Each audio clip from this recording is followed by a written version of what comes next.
Torna-te o que tu és. Essa afirmação, feita por um filósofo há muito tempo, muitas vezes nos faz com que busquemos cada vez mais conhecimento para entendermos aquilo que a gente realmente quer fazer. Tá confuso? Então, espera rodar a vinheta que você vai entender do que eu estou falando. Voz em Cena está no ar.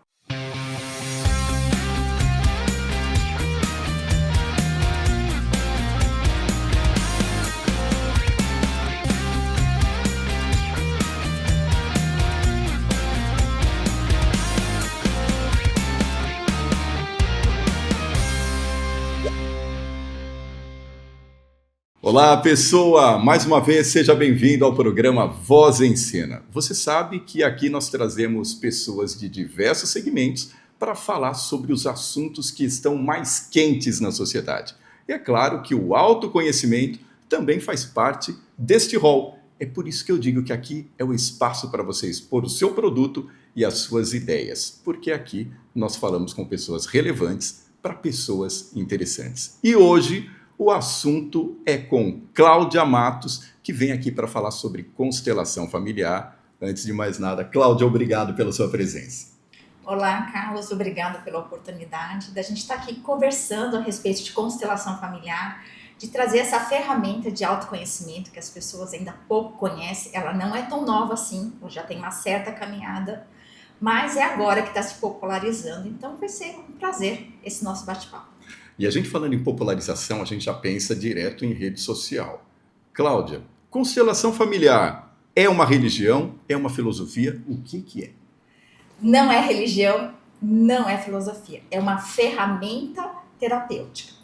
O que acontece? Quando nós temos algum ponto cego, nós não sabemos o que está acontecendo, então a gente usa essa técnica, é uma técnica dessa ferramenta terapêutica para entender o que está acontecendo nesse ponto cego, a gente chama de raiz do problema.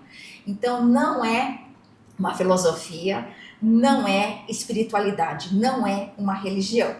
Tá? Filosofia, o que acontece? Como a gente conhece essa ferramenta, então nós temos um olhar mais filosófico nesse sentido. Ou seja, quando eu vejo um problema, eu não vou simplesmente olhar para aquele problema, eu vou ter um olhar mais amplo. Então, o meu modo de vida, a minha filosofia de vida é entender que sempre há algo por trás, algo mais profundo que aquilo. Então, é o meu modo de ver a vida, mas não é uma filosofia de vida. Não sei se você consegue entender essa diferença. Ficou mais claro, porque em se tratando de redes sociais, muita gente vende isso como se fosse uma questão de espiritualidade. E é interessante a gente desmistificar isso logo do começo, para que a gente consiga levar realmente essa questão da constelação para o lugar que realmente, de onde ela saiu, de onde ela partiu, de onde ela pode chegar. E esse é um assunto assim, principal da gente estar conversando aqui, Carlos. Porque realmente a internet está levando para um lado místico, um lado mágico, misterioso. E aqui eu afirmo com todas as letras. É uma ferramenta terapêutica, são técnicas que nós aprendemos para ajudar as pessoas a resolver conflitos pessoais e não tem nada a ver com misticismo, magia, religião. Eu sempre falo o que acontece. Maus profissionais não sabem separar a sua questão religiosa pessoal com essa técnica. Então ele acaba misturando a sua opinião religiosa dentro da técnica. Nós brasileiros gostamos muito dessa coisa mística, né? É uma coisa natural do brasileiro. Então, não basta, por exemplo, estou vendo um copo d'água, não basta você beber água, você tem que dar 3 goles de água antes de beber. E tá? Não pode segurar o copo com a mão esquerda. Não pode segurar, né? Pôr a água e dar 3 voltinhas. Isso é uma coisa natural do brasileiro, é uma característica do brasileiro. Tudo ele acaba levando para o lado místico. Então, é mais fácil de vender. Né? Comercialmente falando, na internet, na rede social, é mais fácil eu vender uma coisa mística, que as pessoas naturalmente se conectam, de uma coisa mais prática, né? Uma coisa mais técnica de falar, não, tira esse lado místico, né? Não é uma carta de tarô, nada contra o tarô, mas só separando as coisas. Não é eu tirando um coringa da minha bolsa que eu vou responder as suas questões, vou mudar as suas questões. Não muda. Não é milagre. Então, o que acontece? Você vai ver com os teus olhos algo que você não estava vendo. Então, você vai conseguir dar um passo nesse sentido. E o brasileiro gosta, né, da coisa mística, que aí acabou, resolveu, é um milagre. Não resolve, não é assim. Então, dentro dessa questão da praticidade que você falou, de onde vem a constelação? De um caminhar longo, ela é um conjunto de técnicas que foram se agrupando. Então, lá em meados, né, do século passado, após a Segunda Guerra, todos os estragos que aconteceu emocionalmente, moralmente, com as pessoas que passaram por esse processo. Então, todos os psicólogos, psicanalistas, psicoterapeutas, todo mundo se reunia, mundialmente falando, para desenvolver técnicas para ajudar as pessoas.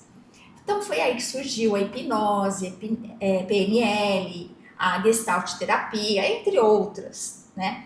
E eles iam trocando informações. Lá atrás, houve a Virginia Satir, ela é americana, ela trabalhava com pessoas pós-traumáticas, já em estado grave. E o que ela fazia? Ela fazia o quadro familiar. Então, ela pegava o paciente, ela convocava os familiares desse paciente, porque nessa época já tinha noção da codependência. O que é a codependência? Existe a pessoa que está doente, e os familiares que estão em volta, eles são codependentes dessa doença. Então, nessa época já se tinha essa noção. Então, ela convocava os familiares e o paciente, ele ia fazer um quadro familiar. O que ele fazia? Ele pegava o pai e colocava o pai num movimento. Pegava a mãe e colocava num movimento. Por exemplo, pegava o pai e fazia esse movimento assim. Então, ela já entendia que existia uma violência doméstica, que o paciente entendia que o pai se comportava desse jeito. Mesmo que a pessoa antes não tivesse esse tipo de consciência. Mesmo que a pessoa não tivesse esse tipo de consciência. Tá? Então, ele pegava a mãe, por exemplo, e colocava a mãe no chão. Então, ela já entendia que ele, paciente, olhava para a mãe e a mãe tinha um quadro depressivo, busca pela morte, busca pela doença. Então, conforme esse paciente colocava os seus familiares na posição, que era o quadro familiar, ela então interpretava o que estava acontecendo. E aí, dali desenvolvia a técnica, a terapia e resolvia, ajudava muito o paciente. Desse ponto, um certo momento, alguns familiares não pôde comparecer. Só que era um estado tão grave que ela não tinha como adiar aquela sessão. Então ela colocou cadeiras representando os parentes que não vieram. Seria um símbolo só, alguns ícones ali. Tipo assim, faz de conta que teu pai tá aqui. Faz de conta, né, que seu irmão tá aqui. E colocava as cadeiras. E pro paciente, resolveu, ajudou. Então ela falou, opa, peraí, não preciso deslocar pessoa lá do outro lado do país, às vezes já tinha morrido, às vezes não conhecia, né? Então ela entendeu que podia colocar cadeiras nesse lugar.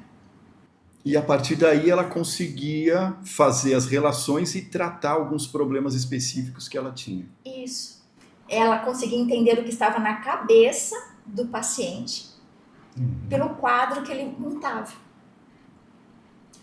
Depois ela entendeu que não precisava trazer os parentes, e sim pessoas voluntárias. Então podia ser uma enfermeira ou pessoas voluntárias mesmo, dali da região, que atuavam representando. E funcionava. Então não se entendia até então o porquê funcionava, mas sabia que funcionava. E o paciente tinha uma boa melhora. Desse ponto, aí teve um segundo evoluir. Um certo momento, essas pessoas que eram representantes, elas começaram a sentir a necessidade de fazer alguns movimentos. Então, primeira fase eram momentos estáticos, o segundo momento foram representantes, e o terceiro momento, esses representantes começaram a sentir vontade de fazer algum movimento, alguma necessidade de fazer algum movimento. Estou sendo clara aqui? Sim. Então, o representante, vamos supor, ele estava em pé, ele falava, nossa, eu estou sentindo um cansaço, estou com vontade de sentar no chão, posso?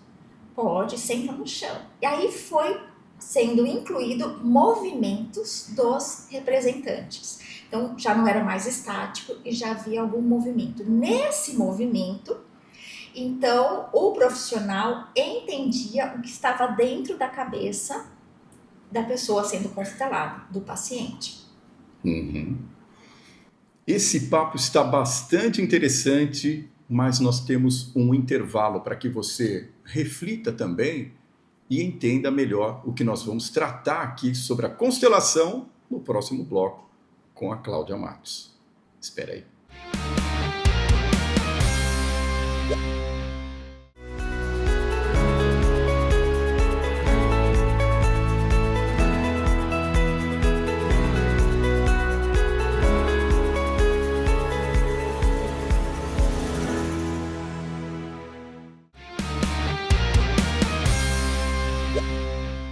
Constelação, que você já viu lá no primeiro bloco, que não tem a ver com espiritualidade. E é por isso mesmo que a gente está aqui com a especialista no assunto, Cláudia Matos, para falar sobre isso. Cláudia, você explicou do primeiro bloco lá que muitas vezes a constelação pode ajudar a pessoa que tem algum ponto cego. O que seria esse ponto cego?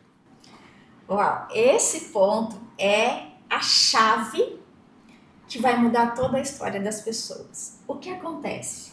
Eu vou entrar num assunto chamado lealdade familiar. Ou seja, cada pessoa vem de um histórico familiar, e aqui não existe certo nem errado. É histórico familiar, cultura familiar, hábitos familiares, cada um tem a sua. E nós aprendemos isso desde criança, certos hábitos. Então isso é natural. Se eu for levar para o mundo animal, é o que a gente chamaria de instinto. Né? Por que você faz assim? Porque eu aprendi com a minha mãe. E por que sua mãe faz assim? Porque ela aprendeu com a avó, que aprendeu com a bisa, e assim vai. Então nós carregamos esse hábito, essa cultura familiar, que é tão natural para nós, que a gente nunca parou para pensar.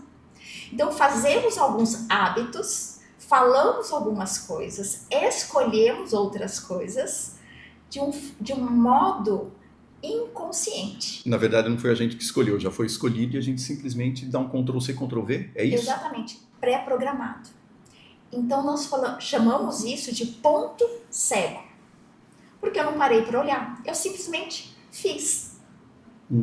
Eu sempre brinco, né? Você levanta da cama e tem pessoas que levantam da cama e vão pro banho. Ela não pensou, ela simplesmente foi.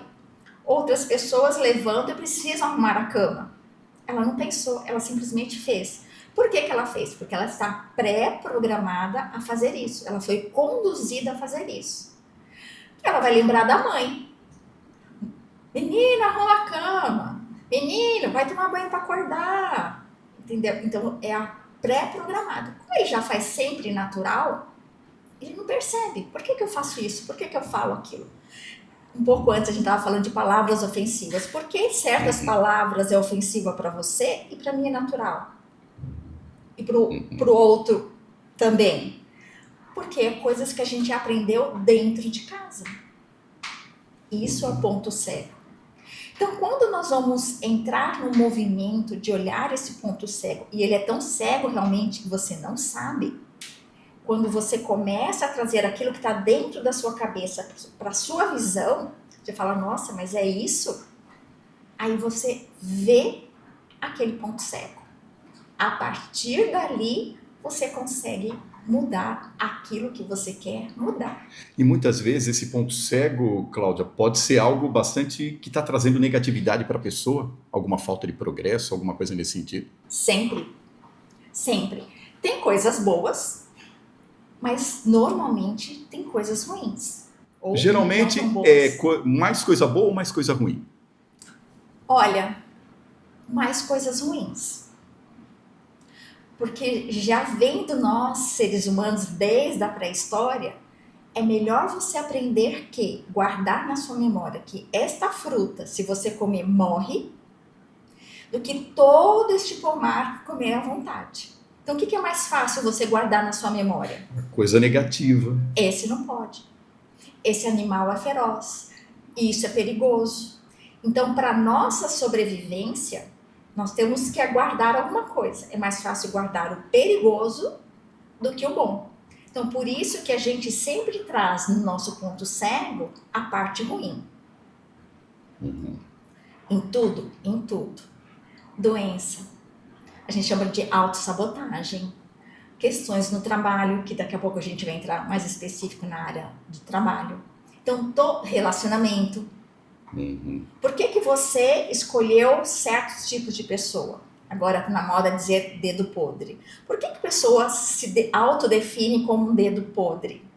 Porque ela foi pré-programada para escolher esse tipo de pessoa, em lealdade familiar. Uhum. Até então, muitos terapeutas e psicólogos trabalhavam até a gestação. Então, você é assim porque aconteceu isso na sua infância, ou na sua gestação. Com a constelação familiar, teve um olhar mais amplo, a gente fala muito isso, né? Um olhar mais amplo, que não para na gestação. Você vê a história dos seus pais, dos seus avós, dos seus bisavós. Então, por exemplo, nós estamos aqui na cidade de Jundiaí, tem muito imigrante italiano. Uhum. Então, nós temos, meu avô é português. Então, vieram da Europa, teve todo aquele trajeto de chegar aqui no Brasil, todo aquele histórico. E o que é muito comum para nós brasileiros, e principalmente aqui na nossa região? O trabalho, o que é? Uma luta. Uhum. Porque os nossos ancestrais vieram de lugares de luta, de dificuldade. Mas a Bíblia, é engraçado isso, porque a Bíblia mesmo fala, né? Do suor do teu rosto comerás. Ou seja, se você não ralar, você não vai ter nada. Sim, mas só que aí você tem o olhar. Uhum. Lembra do olhar espiritual? Uhum. E o peso que você traz? Tá? Então, do suor do seu rosto, naquela época bíblica, era o suor mesmo, que você estava no campo e você estava suando. Uhum. Só que hoje nós estamos no ar-condicionado, aqui tá fresquinho, eu não estou no campo, eu não estou suando.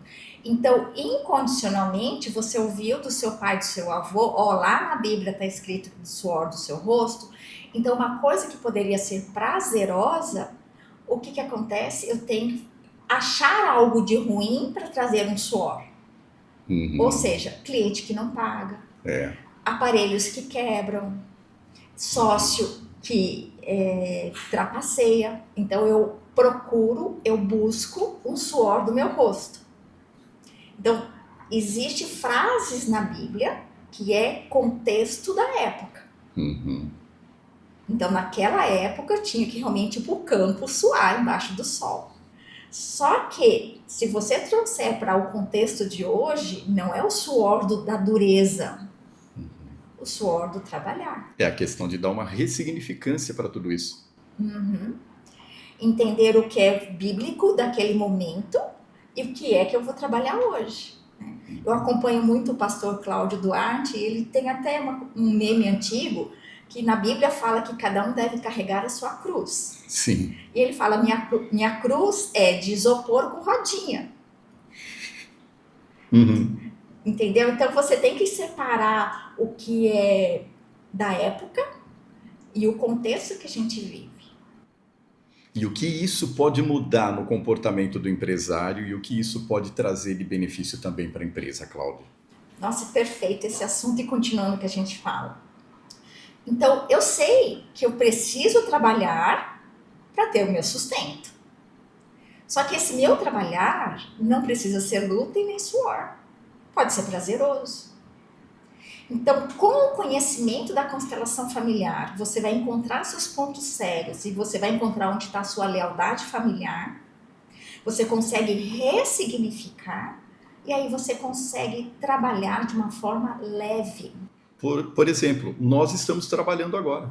Para quem não sabe, nós estamos trabalhando. Não tem aquela coisa, você tem um programa na televisão, mas você trabalha. Nós estamos trabalhando. Isso, né? Estamos trabalhando e o meu sustento e o seu sustento é do nosso trabalho. Mas eu não preciso lutar. Eu não preciso matar um leão por dia. Eu posso fazer isso de uma forma prazerosa. Só que eu só fui entender isso, eu só me tornei essa pessoa que você está me vendo aqui, porque eu passei por esse processo. Já há 8 anos, 10 anos, eu venho nesse processo da constelação, mudando meu modo de ver o mundo, que é diferente de outras abordagens, que eu não preciso mais repetir o padrão do meu avô, que veio da Europa, no navio, com uma bolsinha, né, um saco na mão. Eu não preciso fazer isso. Eu posso ter o prazer do meu trabalho. E por que, Cláudia, as pessoas têm essa dificuldade de, muitas vezes, eu não sei se esse seria o termo, mas abandonar o passado e começar uma vida nova? É a lealdade familiar. Lealdade familiar. Lealdade familiar. Dentro de nós somos fiéis à nossa família de origem.